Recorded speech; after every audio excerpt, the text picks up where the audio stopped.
Being a walk-on doesn't mean you're not good enough. It just means you have to have heart.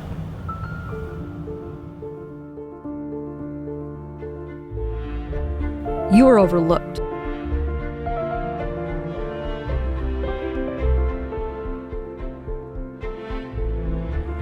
Zero scholarships to any Division I schools.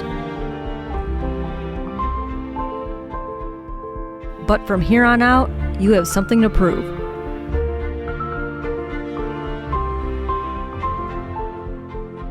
And when you get your opportunity, you have to shine.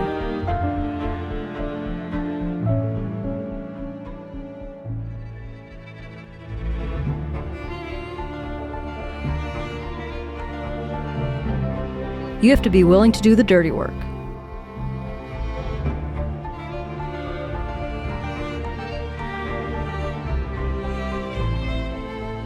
You have to put in the work and practice.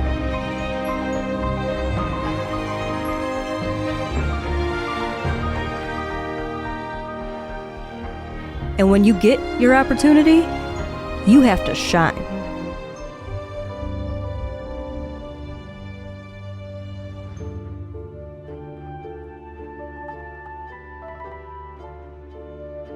On this team, scholarships are earned.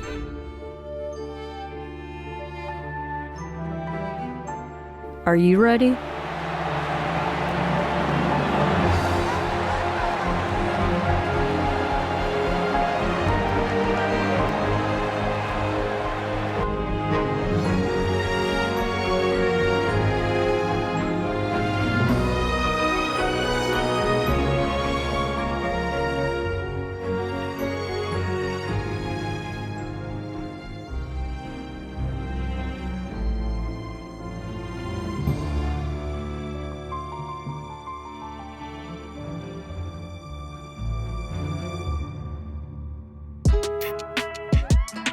Welcome to Southern Minnesota University, the home of the Blue Foxes in Rochester, Minnesota, and welcome to the Southern Minnesota Dynasty.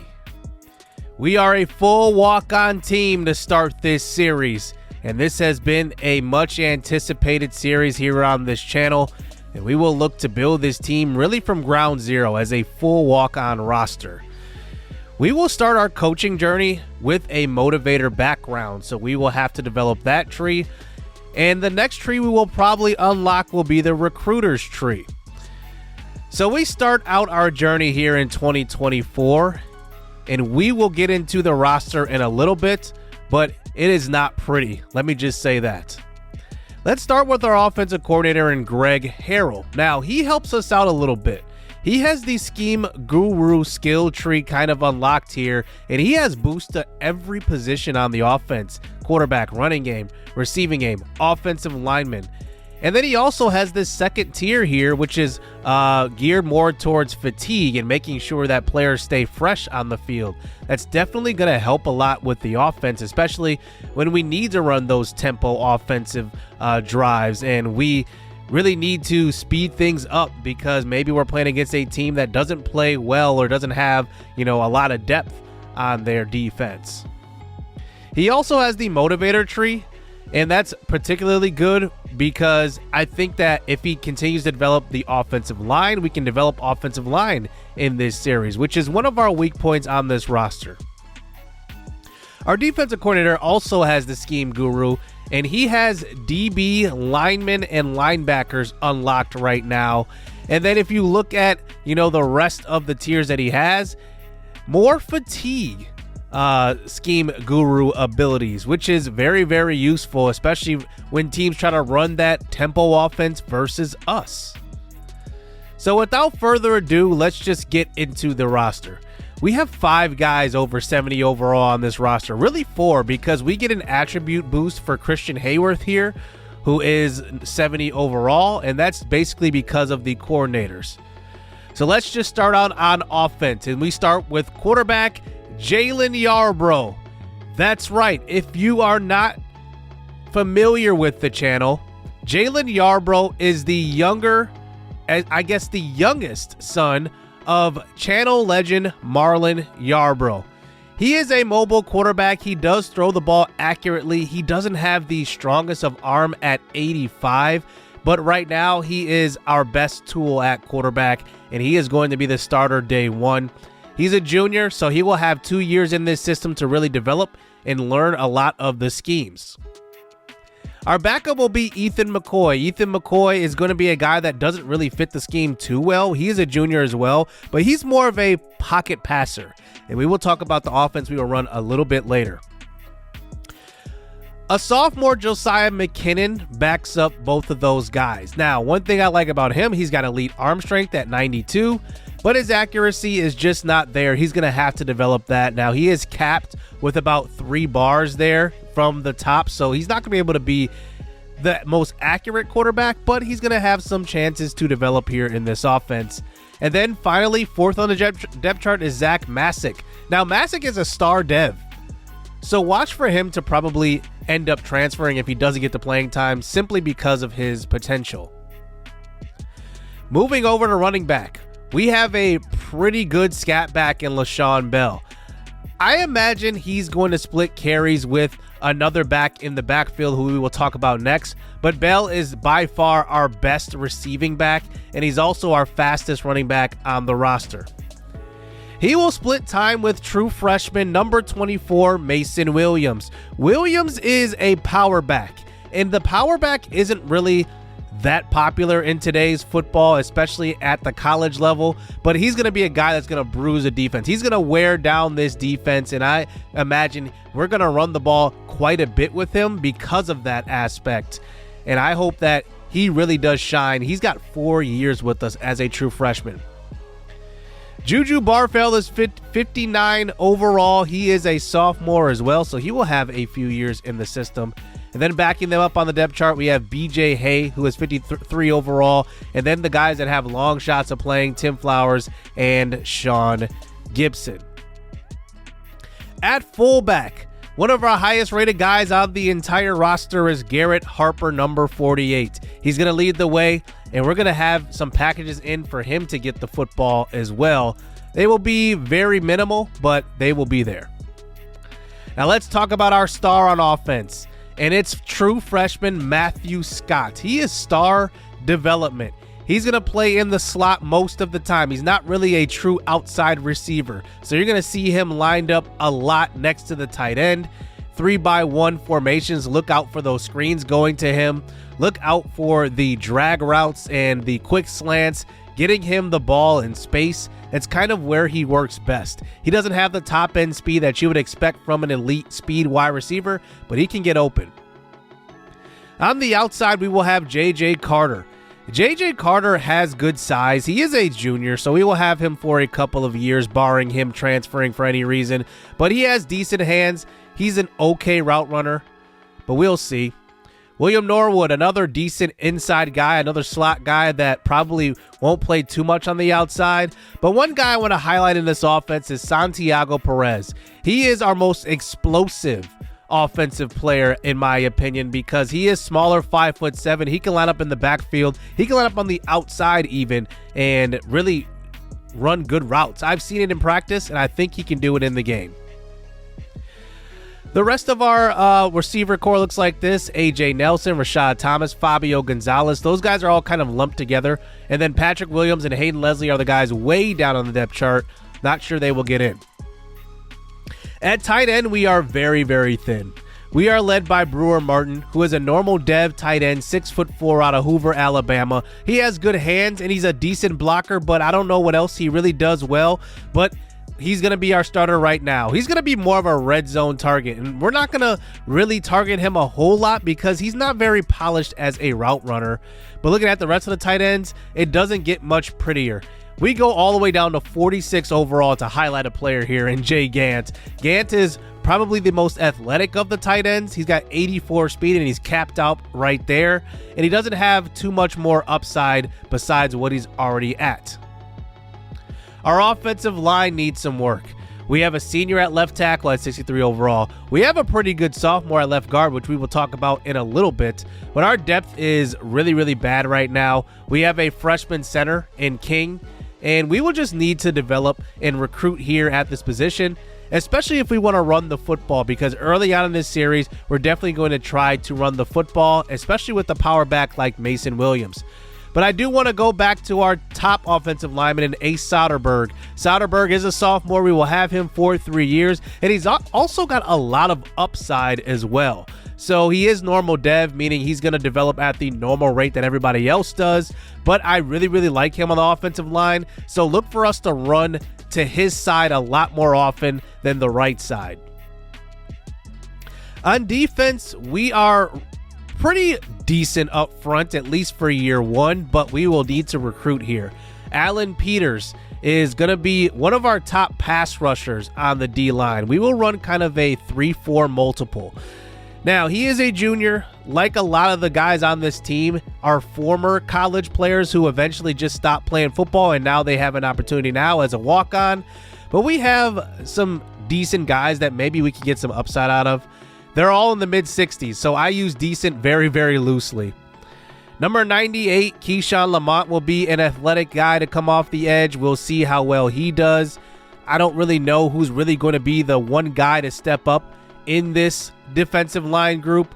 Corwin McKinney is another one. Now, he is a pretty good run stopper right now, so in those situations, he's going to be on the field quite a bit.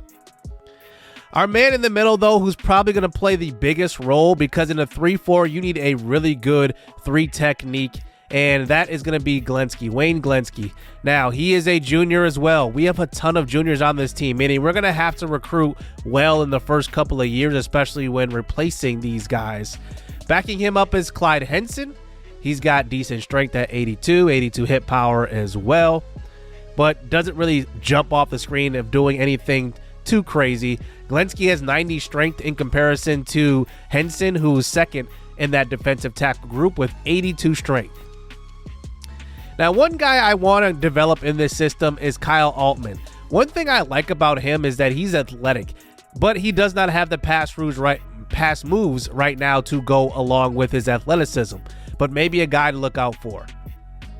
I haven't said it yet, but let's talk about our best player on defense and on the entire team, and that's sophomore David Hardwick Jr.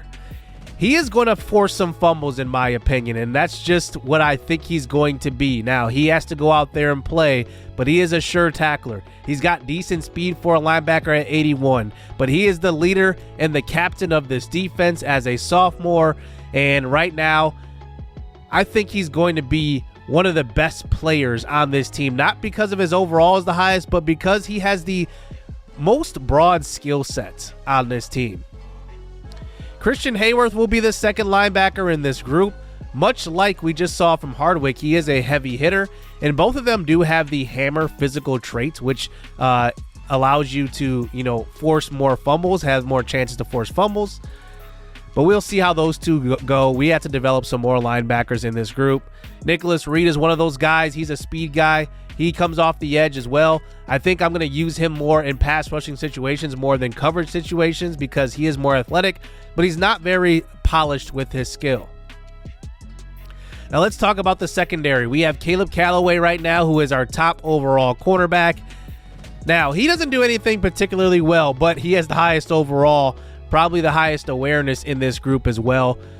And there's maybe like a group of 4 cornerbacks that are really, battling for playing time in this. Tyquan Reed is one of them. None of our guys have very high man coverage, so we're going to play a lot of zone, but Reed has 70 zone, 71 man. Nothing too special, but he is one of our more athletic cornerbacks. He is the fastest cornerback in the group. Ryan Dean has one of the highest zone coverages in this group. He has 75 zone coverage, and at least in practice, I've been impressed with his tackling skills. We'll see how that translates into the game. But behind them, we have Chance Hugh, Jabari Snow, Maxwell Odom, Jack Fisher, and some other guys that can kind of rotate in the lineup. We have a young safety in sophomore Kyrie Duke. Now, he's not going to be the starter year one. He's going to be a guy that is going to develop, but he will get some playing time behind number 15, CJ Evans, who is a senior. Now, CJ Evans is one of the more intimidating guys on the roster. We have 2 starting senior safeties. Those 2 will play a big part in not only being the enforcers on the defense, along with David Harwick, but also just being those guys to groom the next generation of defenders here for the Blue Foxes. Tony Wilder is an undersized, strong safety. He can actually tackle pretty decently, but he doesn't have great speed at 85. So over the top, he's going to need to get deep and not allow anybody past him. But he's going to really have some challenges, especially with these teams that are faster than us. Nick Kersonis will be our starting kicker. He has 80 power, but a high accuracy, more than the guy behind him. Matt Stack will be the starting punter, and he will be the one guy that's funny on this team because star dev, 77 overall, and he's got 3 physical traits for a punter. He's got 93 kick power, so he will be at least giving the other team bad field position on punts, hopefully. I guess that's a good thing. So that's enough of the roster as we hop into the conference and talk about that. We had a choice to go to the MAC or the American, and we decided to go to the American. I just like the competition here more than I like in the MAC. So we will start out here in the American, and then from there, we eventually will have our choice to move either to the Big 10 or the Big 12, but that's way down the road. Let's talk schedule now. The FBS was gracious enough to give us a week 0 game, but they put us on the road versus Minnesota. So right away, we start out versus our in-state rivals. That's going to be a really tough game to win, and it's really going to put our team to the test, but I'm ready for it. We are prepared. We have been in training camp preparing for these moments. I said the NCAA was nice, and they were very nice because the next 6 games are all at home to open American Athletic Conference play. So we play Navy, Charlotte, UAB, FAU, Memphis, and Tulsa all at home in a row. Then it gets tough. We go on the road and play Auburn to start a 3 straight road trip as we do get our bye week there in week 8. We then go to North Texas and East Carolina. And then we finish out the season a rivalry game versus Miami, Ohio. And then we end the season on the road at Buffalo in a night game. So that is going to be our opening schedule here for season 1. And I think we have a couple of winnable games, but we really don't know until we hop out on the field. Recruiting wise, we have bad grades. Now, we replaced Ball State, and they were absolutely terrible. And they were the one of 2 true 1-stars in this game. I believe it was Ball State and Kennesaw State. But our stadium atmosphere is D-. Pro potential, D. Everything's a D. Brand exposure, D+. Academic prestige, C. So it goes up a little bit. We did join the American, which is higher than the MAC. So you see the MAC is at a D+. The American is at least higher than them. Coach stability automatically is a B- when you create a coach. Coach prestige is C-, and then athletic facilities at a D+ as well. So starting out, we have 350 hours of recruiting here to start this series, which isn't a whole lot. So we're really going to need to be strategic when we recruit guys because scouting becomes way less important. You really just want to get guys in the building and then find out how good they are from there and really use those coach skills in the motivator tree and the recruiting tree and the tactician tree, maybe the scheme guru tree to get them up to snub as far as developing those skills on the field. Now, we won't go into that today, but these are kind of what we're looking at here. A lot of 1-stars interested, a lot of 2-stars. We're not going to reach for any 4-stars. That's completely unrealistic. Once we start winning, yeah, that will happen, but not right now. Now, looking at the settings here, we are going to play on default Heisman. We are going to play on the slowest Coach XP setting, and we will play quarter length of 10. This says 8. We will be on 10 minutes, and we are ready to get into this season. Now, I want to emphasize that we will be playing with the play call cooldown and play call limits, so we can only call 1 play a game. So now let's hop into practice as you guys get to see how this team looks in a straight unedited clip here of practice. And this is kind of what we're going to do. We're going to run the football a lot with Williams and also get some screen passes to number 20, who's going to be the scat back out of this group, LaShawn Bell. But here is the first look at Jalen Yarrow at quarterback. But here is a huge run by Williams. He's a power back at 85 speed, but he can hit the home run occasionally, especially if we have good blocking. You just saw we ran 3 straight times behind number 64, Ea Soderberg, and there was a big play to number 16, J.J. Carter. I'm not sure if that's good offense or our secondary is going to be suspect, but probably our secondary is going to be suspect. Here's a throw across the middle again, and there's another catch, this time by number 19, Santiago Perez. So one thing I really, really like about this receiving core is that we have different types of receivers. We have J.J. Carter, who is a taller receiver, more slender though. We also have our star, Matthew Scott, who is a slot guy who's going to get open. We're going to scheme ways to get him the football. And then we have the smaller guy on the outside in Santiago Perez, number 19, and he is a sophomore. So we will get to develop all of these guys. Now, as you can see, we are trying to figure out who and what really works in this offense, because as I'm seeing, the right side of the offensive line is letting in pressure like every single play. So that tells me that, we're not going to be able to pass the football and play action fakes a whole lot. It's going to be a lot of quicker reads and really getting rid of the football quickly. As you can see right there, that was a cover 0 blitz. We couldn't get rid of it. But running to the left side is really, really working. Here's a good run. Breaking a tackle by Bell, and he picks up the huge gain. I want to highlight this play because running behind Ea Soderberg is going to be fun. But look at Bell. This was all Bell in this run. Making a man miss, breaking 3 tackles, and then eventually being brought down. So that is going to do it here for the intro. As next episode, we will begin our journey on this series. In southern Minnesota, we'll go on the road up the state. We will go and face the Golden Gophers. Hit subscribe, hit that like button. Let me know if you are excited for this series. It's going to be a lot of fun. Stay tuned. Let's get it. Let's go. I like getting money, I got time to get it. Target on me, so my car's a tinny. Dancing with the devil, I don't bargain with it. Bobbing in a dash, and the stick is with it. And I hit the 4-5 on the west side. But I'm from the east side, this how we slide. This how we ride, yeah, this how we